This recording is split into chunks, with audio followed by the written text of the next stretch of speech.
રિક્ષા લઈ હતી તો ત્યાં આગળ છે ને આપણે જગ્યા મળી ગઈ હતી તો ત્યાં આગળ આપણું ટેન્ટ लगाई દીધું હતું बीरगंज से। अंकल जी आप तो यहाँ के? आपसे यहाँ से। अच्छा अंकल जी आप? हाँ हम इधर से। तो गाइस मैंने बताया था भाई साहब को कि मेरे यहाँ पे साइकिल रख दी है और ये देखो ये सामान मैंने साथ में लिया है क्योंकि वो सामान मैं लेके जाऊँगा। गुड मॉर्निंग गाइस, जय बाबारी, जय रामाधानी। तो મિત્રો સ્વાગત છે તમારું બધાને એક આપણા નવા જબરજસ્ત બ્લોગમાં। આ એકદમ બધા મજામાં હશો, મસ્ત હશો અને ઘરેથી નીકળે આજે થઈ ગયા આપણા 37 દિવસ। તો કાલે તો આપણને છે ને રાતે રોકાવા માટે જગ્યા જ નથી મળી તો કંઈક આ ટાઈપ જગ્યા હતી રોડની સાઈડમાં નાનું એક મંદિર હતું અને અહીંયા છે ને આ લઈ હતી તો ત્યાં આગળ છે ને આપણે જગ્યા મળી ગઈ હતી તો ત્યાં આગળ આપણું ટેન્ટ લગાવી દીધું હતું।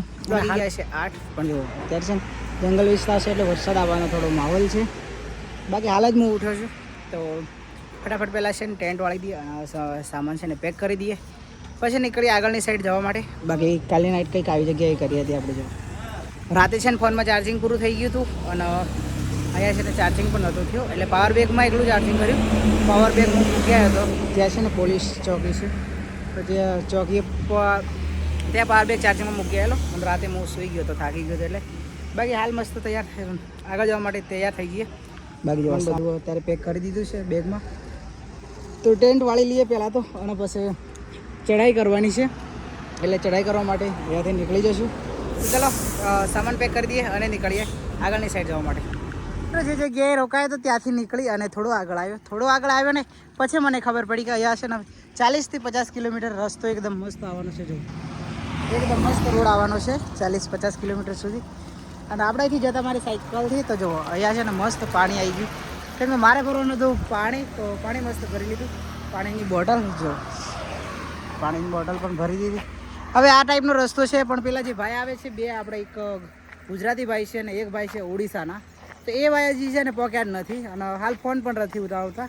રાતે ફોન કર્યો હતો તો એ મારાથી 50 કિલોમીટર પાછળ હતા પણ હાલ તો ફોન જ નથી ઉપાડતા અને એમને જે આવવાનું છે એકદમ ડાઉન છે એટલે લગભગ આવી જવા જોઈએ પણ અત્યારે ફોન નથી ઉપાડતા એટલે આપણે ચાલવાનું ચાલુ કર્યું છે આગળ જોઈએ છીએ હવે મળીએ કે નહીં મળાતું બાકી તો લગભગ તો વાત થાય તો જ ખબર પડે બાકી મળીએ કે ના મળે પણ આપણે તો આપણી રીતે યાત્રા કન્ટિન્યુ રાખીશું જ પણ કદાચ મળી જાય તો રસ્તો આગળ થોડો ખરાબ છે એટલે એમને પણ સપોર્ટ થઈ જાય ને મને પણ મતલબ બધા જોડે જઈએ તો મજા આવે। બાકી કંઈ નહીં પાણી પી લીધું છે અને હવે સાયકલને થોડી ધોઈ નાખીએ। હવે સાયકલને છે ને થોડીક ધોઈ નાખીશું ખાસા દિવસથી મતલબ ધોઈ નેપાળમાં આવ્યા પછી આપણી સાયકલને ધોઈ નથી। ટાયર આવે છે ને પતવા કરે છે આપણી સાયકલના છે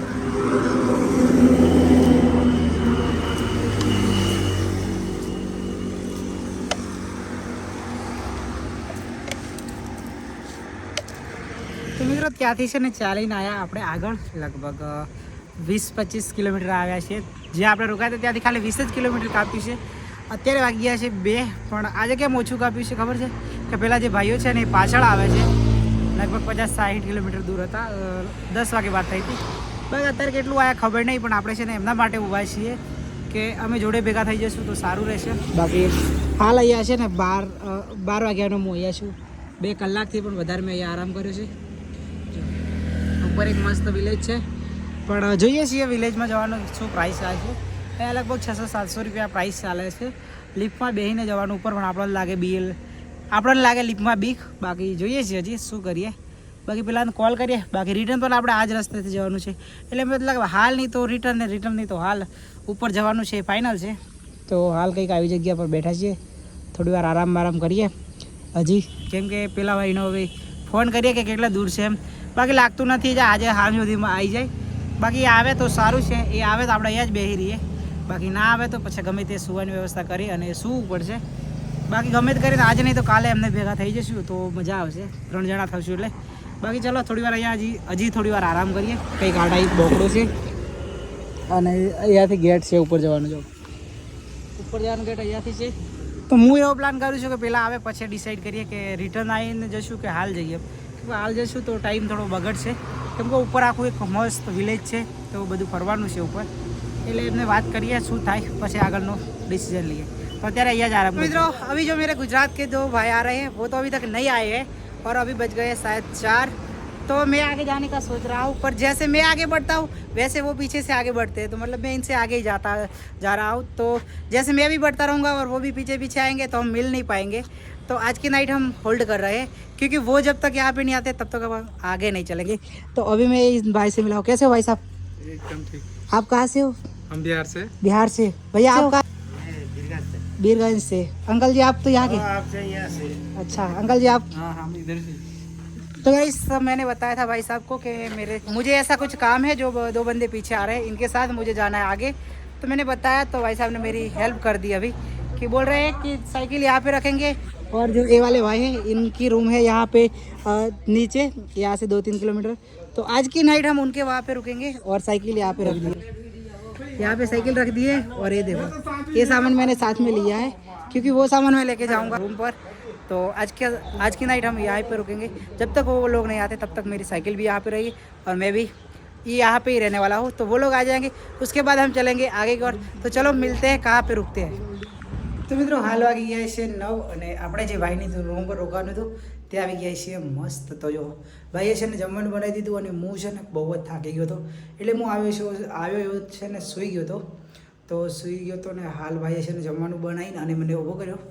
તો જમવામાં છે ને ભાઈએ બનાવ્યું છે, જો મેં કાઢી પણ નાખ્યું છે, ચોખા છે, કઢી છે, અને આ છે ને અહીંયા કારેલા છે, પણ અહીંયા કંઈક બીજું કહે છે ભાઈ. બાકી અત્યારે છે ને જમવાનું મસ્ત બની ગયું છે. તો મિત્રો જમવાનું જમી લઈએ, અને આજની નાઈટ આપણે અહીંયા જ રોકાવાનું છે, અને કદાચ કાલે પણ આપણે અહીંયા જ છીએ બપોરે 3-4 વાગ્યા સુધી, જ્યાર સુધી ઋતુભાઈને નહીં આવે ત્યાં સુધી આપણે અહીંયા જ છીએ. બાકી જો જમવાનું મસ્ત બની ગયું છે.